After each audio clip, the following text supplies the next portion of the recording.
இன்றைக்கி நீங்கள் ஒரு வீடு கட்டுறீங்க அப்படின்னா அதுக்கு குறைஞ்சது ரூ. 2200 அப்படின்றது பில்டருடைய ஸ்கொயர் ஃபீட் ரேட்டாக இருக்கும்.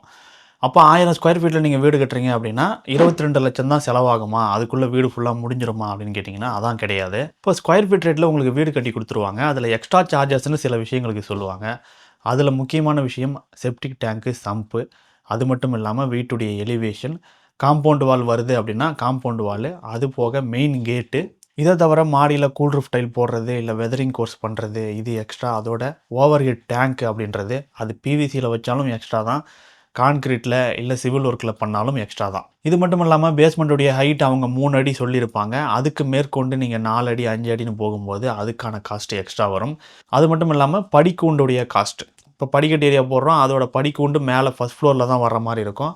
அப்போ அது கிரவுண்ட் ஃப்ளோரோட நின்ன மாதிரி கணக்கு வராது. அப்போ ஃபஸ்ட் ஃப்ளோருக்கான காஸ்ட் எக்ஸ்ட்ரா. இது மட்டும் இல்லாமல் வாட்டர் ப்ரூஃபிங், டெர்மைட் ப்ரூஃபிங், இந்த மாதிரியான ட்ரீட்மெண்ட் பண்ணுறது இதுக்கான காஸ்ட்டு, இது மாதிரியான காஸ்ட்லாம் எக்ஸ்ட்ராவாக சேர்ந்து உங்களுக்கு உங்கள் வீடு வந்து முடிகிறதுக்குள்ளே ஒரு 28 லட்ச ரூபா ஆகிடும். அப்படி பார்க்கும்பொழுது ஸ்கொயர் ஃபீட் ரேட் அப்படின்றது 2200 கிடையாது.